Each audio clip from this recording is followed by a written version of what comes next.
All right.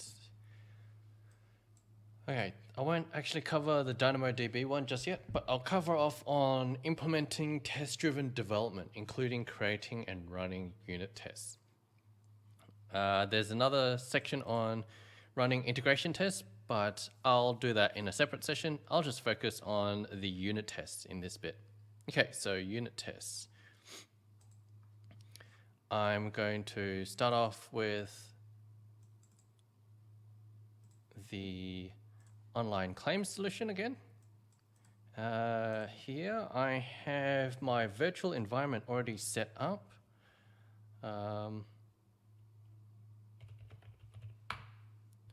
And I'm just going to check to see if I've got all the packages installed, which I don't.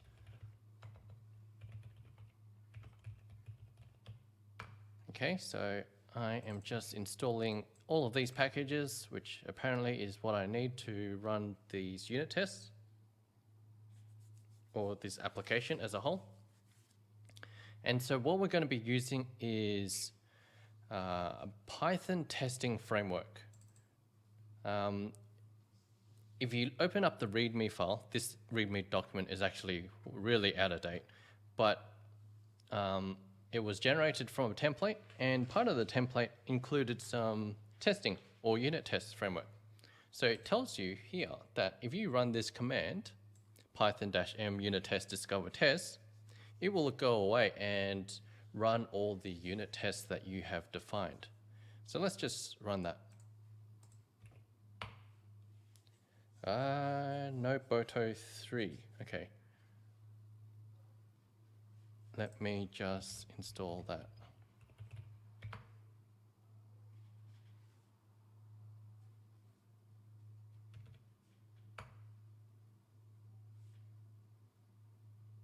Okay, so if we just look at the terminal results, what did it do? I installed, actually, let me clear the screen and run that again. Okay, so here it's giving you an output of all the unit tests that it actually ran. So it ran calculate brand, claim complexity, policy, enforce days, a whole bunch of different functions. And so what it's done is it's run all the test cases, and you can see the inputs for each of these test cases, and then it's made some comparisons between the results that came back from the functions and the, I guess, expected test results that should come back. And in each of these cases, it has tested correctly, and it was a success. So let's just see, where does this actually get defined? So if you open up the test directory, you should find test_eligibility handler. So what actually happens when you run this command, it actually goes to this test directory and then tries to discover any files that have been prefixed with tests. So here you've got test_eligibility handler, and then it opens up this file, and then it would run through each of the functions inside that have been prefixed with tests again. So it just pretty much scans for tests and runs all of the functions. And so that's what it's done. So if you look up here,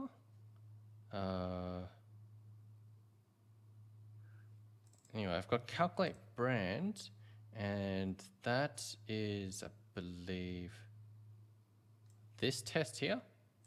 So this test is, that's just a print statement. This is saying I'm calling the calculate eligibility file, and I've got a function in there called calculate brand. And then this is the input data that I'm passing in. And then this is the result that I'm expecting to come back out. And so this is all the resulting report saying whether or not it passed or failed, and all of them passed. So Let's just see. We've got the calculate eligibility file, and that's actually been imported up above. So that's the calculate eligibility file here. That's been imported from the functions directory. So if you look here, you've got the functions directory. Then you've got the calculate eligibility file here, which is a Python file.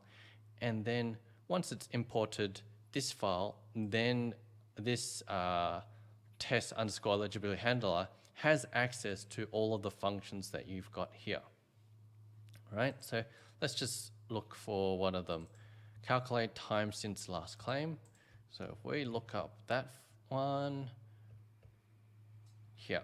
So this is the underlying function, and what it does, it looks like it just calculates the number of days between two timestamps.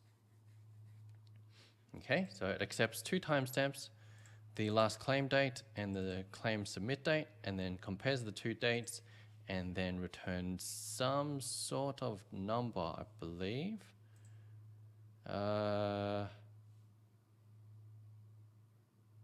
So for some reason, this test has been commented out. This probably should be put back to make sure this function is working. You've got another test for this same function, but it's also been commented out. So if we have this line, this last line, it actually checks the result of this function call to check whether or not it's negative 366. But if we comment it out, it doesn't actually check anything. So let's just have a look at some of these other ones. So the claim complexity. So you got calculate claim complexity function. And here it is. So it looks like it's simply a dictionary object, which is mapping the lost cause and the claim value, and then we'll map to either low, moderate, or high. Okay. So let's go back here. So it's saying if we have food spoilage 2000,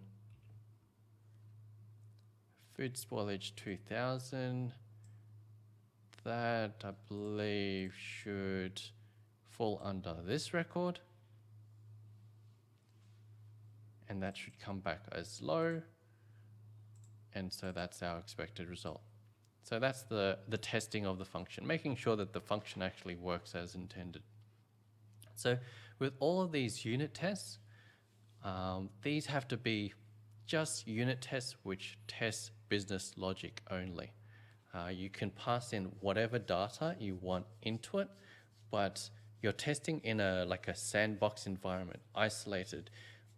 Any tests which don't require, say, for example, a data backend or an API call to another resource, anything that's simply just purely business logic. It accepts some data input and then gives you a data output.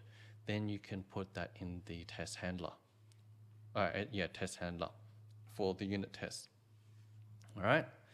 So that's how you can update the test cases. You can simply just add any number of test cases. Just make sure you change the name of the function that gets called. And then you can just update them as need be. Okay? Now, this has actually been included in our code pipeline process too. So let's go back over to here. I think it's here. Okay. In the code pipeline process, you retrieve the application code, you build a testing environment. Then also in the build process, there's a part, let's just have a look. There's a part where it actually runs the unit test for you. So we scroll down here and you can see that it's got the test cases running. All right, so it ran all 14 tests. Here's all the outputs. And if you scroll up a bit, you can see that it's running that same command. Running command python -m unit test discover test. So you can see that it's running the same exact command that we just ran previously. Okay, so where does this get defined? So if we look back at here, then we've got our test file. But if you look at the build specification, and the build specification is the file or the configuration specification file for the build process. And what this is doing is running through these few steps. So first off, it's setting up the environment with Python. It's running a few environment installation steps. So it's installing AWS CLI. It's installing all of the Python libraries that we need. So remember, I ran that same command up here, pip install -r requirements. It's the same sort of thing here that we're running.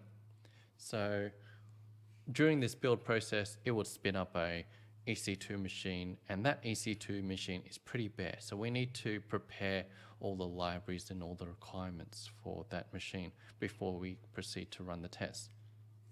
So we install AWS CLI, we install all the required Python libraries, then we get to this line where we are running a pre-build test, which is we're running all the unit tests to make sure all of our functions work correctly. And then if the unit tests work fine, then we can start to proceed to the build process. And the main line in the build process is this line, where we're using the installed AWS CLI, so AWS CloudFormation, and we're telling it to package up our template and then store it in a S3 bucket for deployment later. Okay, so that's all this is the build stage, this is the unit testing stage, and this is just environment preparation. I think that's all I really needed to cover in this first bit. All right, but yeah, preferably it's good to define everything in small functions if you can, like any complex business logic, just define it in a small, well-contained function, and then you could build a test case just to make sure that it's actually working as you expected. And it's better to always test more scenarios if possible, so that you know that, say for example, someone comes along and they make some slight minor modifications to your application code, then you know that during the unit test, it would flag those changes, and it just gets you to go back, have a look at the unit test. Is the unit test actually accurate? And if it is accurate, then maybe you should review the application code. All right, otherwise I'll leave it there. Thanks.